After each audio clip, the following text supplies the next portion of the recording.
En nombre del Padre, del Hijo y del Espíritu Santo. Amén. Amados hermanos, en nuestro Señor Jesucristo, en este domingo de hoy celebramos 15 de agosto la asunción de Nuestra Señora a los cielos en cuerpo y alma. Dogma de fe definido en 1950, juntamente con el aval unánime de todos los obispos, incluso en Roma, en uno de los muros de los pilares, está entre esos obispos que participaron Monseñor Lefebvre, y ahí se ve si no lo han borrado. Pues bien, este dogma de fe viene a ser el culmen, la coronación esplendorosa de todas las glorias de María. Y para poder contextualizarlo, aunque primero hay que aclarar que la definición dogmática es bien precisa.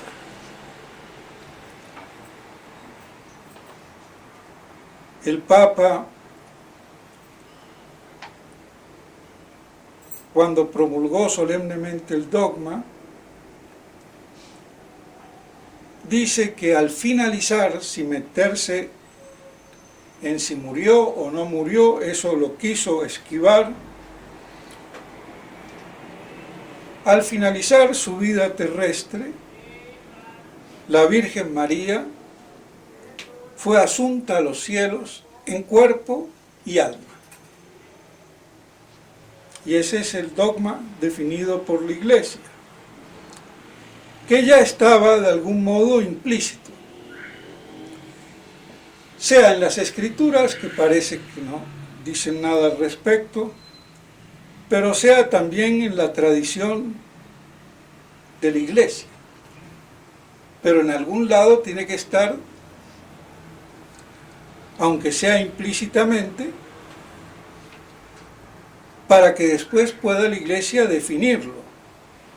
Y como muchos dogmas, y esto no lo tienen claro los teólogos, y por ende tampoco los sacerdotes, y por ende tampoco los sacerdotes de la fraternidad, ni de la tradición, ni de Chichalandia, por conclusión teológica.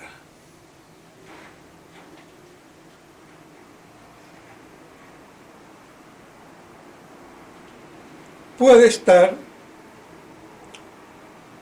implícito y la Iglesia lo explicita solemnemente. Y basta que la premisa mayor sea de fe, porque la otra puede ser incluso de razón. Pero basta que haya una premisa de fe, que sea la primera, para que esté implícito. Así son definibles todas las conclusiones teológicas ciertas y verdaderas. Pero esto no se tiene muy claro, o no se ve claramente en las disputas estúpidas de los teólogos que se van en erudiciones de distingos y se quedan sin la realidad de las cosas. Pues bien, así entonces este dogma, como muchos otros, son por conclusión teológica. ¿Y dónde está contenida esa conclusión teológica? Pues bien,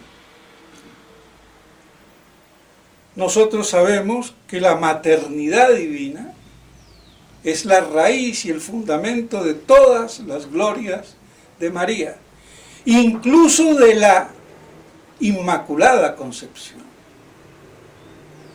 de la plenitud de la gracia, porque la plenitud de la gracia y la Inmaculada Concepción brotan de la maternidad divina. que la asocia al orden hipostático al ser su Hijo, la persona del Verbo encarnado. Ella procurando el cuerpo y la sangre de nuestro Señor. Esa es la dignidad máxima de Nuestra Señora, Theotokos, la Madre de Dios. Y hay que situar esto dentro del contexto de la predestinación.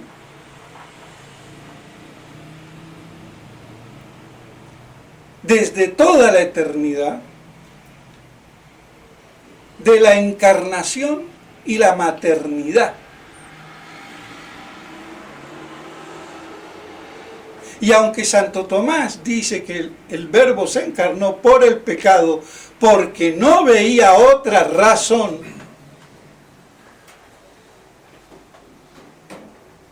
que así lo dijere, nuestro Señor no se hubiera encarnado si no hubiera habido pecado. Pero aquí Santo Tomás se queda corto, porque él lo dice, porque no lo veo. No veo otra razón, como quien dice, esto es lo que veo. Pero otros santos y muchos padres de la Iglesia han siempre pensado que la encarnación, y eso hasta lo piensa Monseñor Lefebvre en su itinerario espiritual, hubiera sido con o sin pecado, y que está en las Escrituras, como dice Fray Luis de León en su libro Los Nombres de Cristo, cuando se habla del pimpollo como el fruto excelso de toda la creación y como el paradigma. Y que Santo Tomás no lo haya visto, pues bueno, ¿qué vamos a hacer? Eso no le quita nada de su grandeza incomparable, pero pues lo que uno no ve en un punto, otro lo puede ver sin ser más grande, ni más. Porque aquí no se trata de ser más ni menos, sino de la verdad, que es lo que interesa. Y siempre, y es lo único que debe siempre interesar.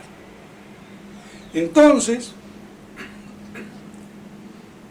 además, está contenida en las Escrituras, por lo que acabo de decir, pero teológicamente, en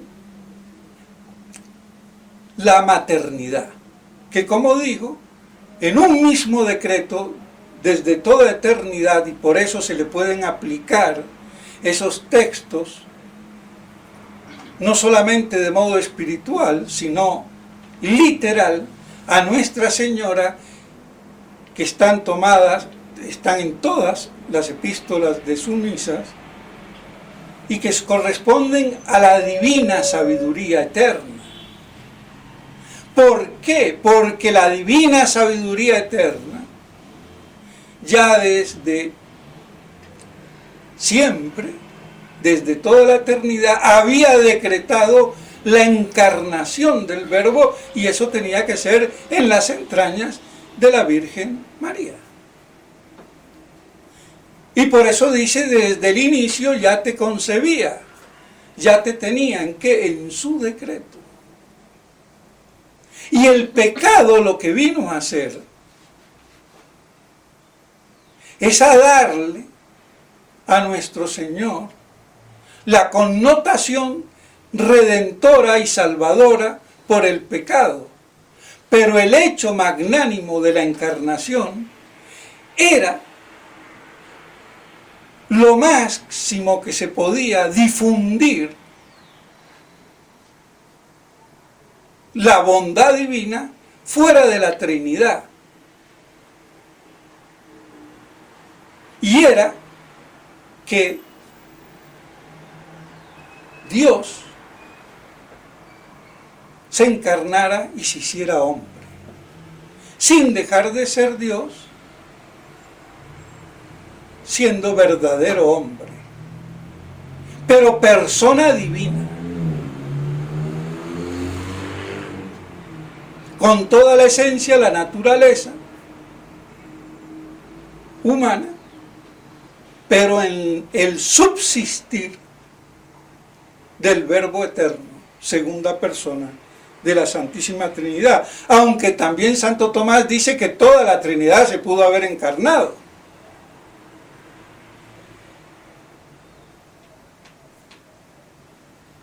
Pero bueno, esto lo digo para que vean a veces cuán limitado es el conocimiento teológico que tienen los fieles por culpa de los sacerdotes que ni explican porque ni saben. Eso hay que decir. Pero bien, de todos modos, entonces, en este contexto, predestinada, en un mismo decreto, como una moneda con dos caras, encarnación y maternidad divina. Y de ahí vienen todas las glorias y magnificencias de Nuestra Señora, por ser la Madre de Dios, y no madre así, la idónea Madre de Dios, la digna Madre de Dios.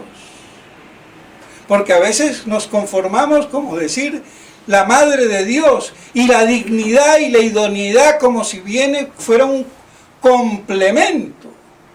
No. Es un atributo esencial a la maternidad divina de Nuestra Señora. Por proporcionar la sangre y el cuerpo de nuestro Señor. Lo que después va a ser el sacerdote sacramentalmente sobre el altar, pero ella lo hizo en su seno, virginal. Por eso no necesita ser sacerdote, aunque por maternidad divina es la gran sacerdotisa.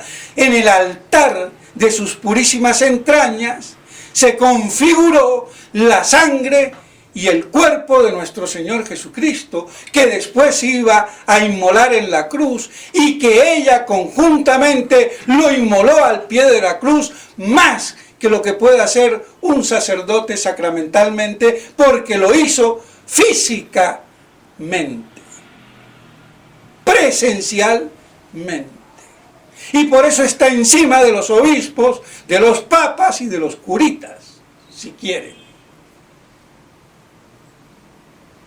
Y que no tenga el poder de la consagración, no lo necesita. Tuvo el poder de dar la materia para que después el sacerdote pudiera transubstanciar el pan y el vino en el cuerpo y la sangre de Jesús, que ya la Virgen María lo había hecho en su seno. A ver si nos queda claro. De esto no se habla mucho, que yo sepa. Bien poquito. Entonces, por eso, ese privilegio exclusivo de Nuestra Señora. Y de ahí la plenitud de la gracia, que es una constante desde el inicio hasta el final. Desde el inicio en la concepción de la Virgen María como persona, y por eso inmaculada.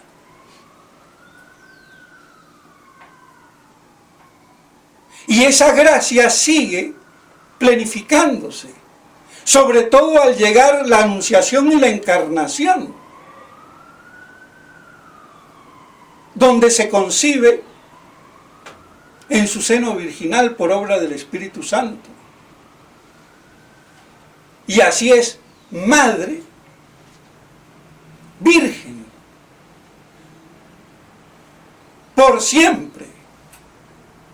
Porque madres vírgenes lo puede ser cualquier señorita que guarda su virginidad y se casa. Y con el primer hijo perdió la virginidad, santamente.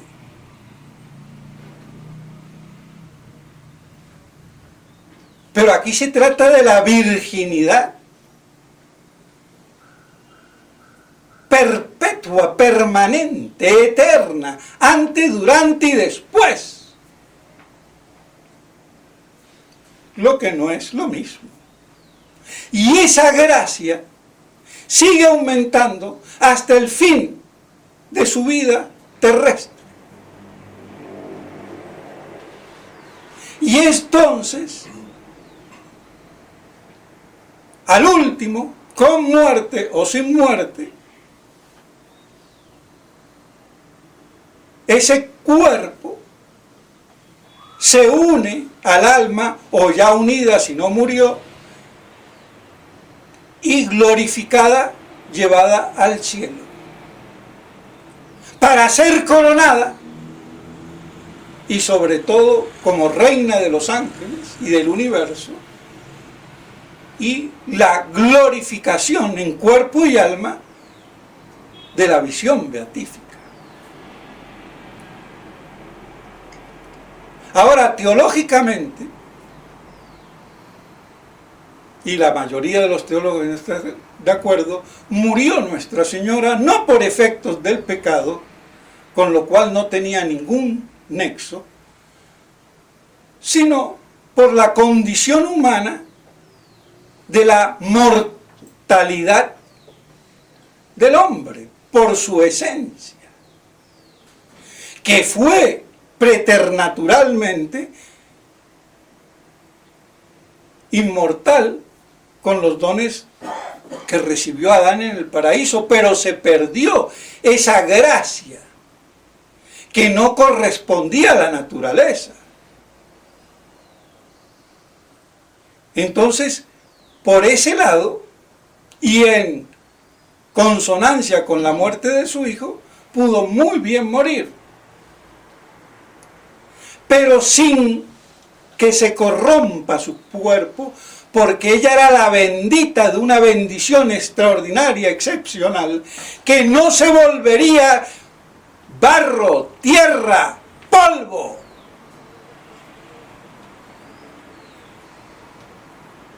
Entonces, tenía que preservarse su cuerpo de la corrupción cadavérica. Entonces, por eso teológicamente está contenido implícitamente en la maternidad como digna, idónea, y de esa bendición que no la podía llevar a la putrefacción, volviéndose su cuerpo polvo. Que esa fue la maldición de la muerte que hubo en el paraíso. Entonces, por eso ella se preservaba de esa corrupción, aunque hubiera o no muerte.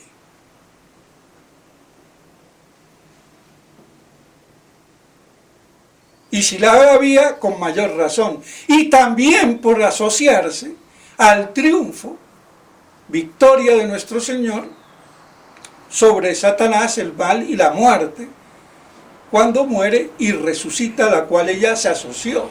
Entonces, por doble partida, está implícita como conclusión teológica la asunción en la doctrina, en la teología católica.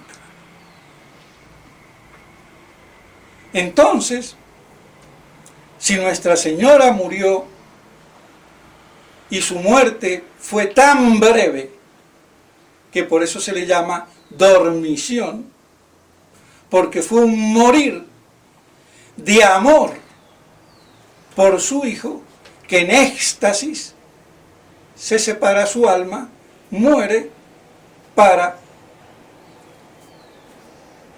al poco tiempo, un día, 2 días, 3 días máximo, como el caso de nuestro Señor, resucitar.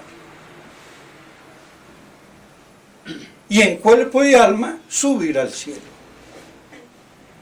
para ser coronada y beatificada. Y así culmina entonces con la asunción de Nuestra Señora todas las maravillas por haber sido la Madre de Dios. Pero no nos asombremos, porque nosotros, por dogma de fe, sabemos que en cuerpo y alma están en el cielo nuestro Señor y Nuestra Señora.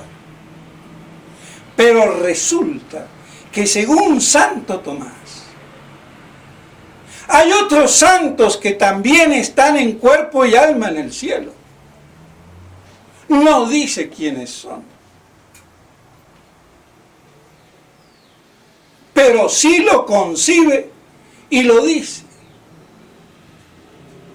Y no me acuerdo bien, en la tercera parte de la Suma Teológica, no sé si es la cuestión 83, artículo 5, algo por ahí, lo dice. Y antes también él había dicho en otra parte que los que habían resucitado, muchos de ellos, o todos los que resucitaron cuando nuestro Señor resucitó y que salieron de sus tumbas, no volvieron a morir. ¿Y a dónde se fueron? Al cielo. Una vez que nuestro Señor haya ascendido.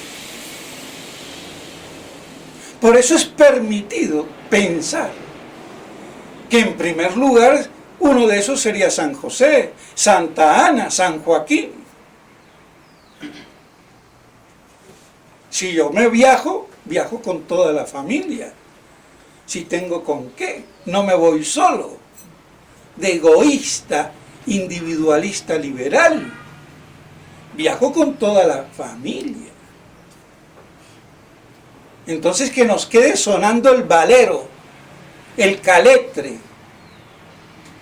Y esto le puede parecer a muchos sacerdotes ignaros, ignorantes, bestias, que no estudian, que no profundizan, saberlo un poco a chino, pero que se me plante de frente a ver cómo queda el imbécil decapitado.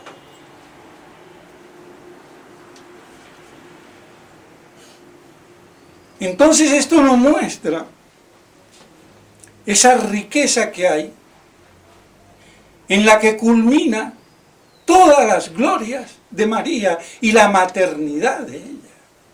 En la glorificación, en cuerpo y alma, sin esperar a la resurrección universal.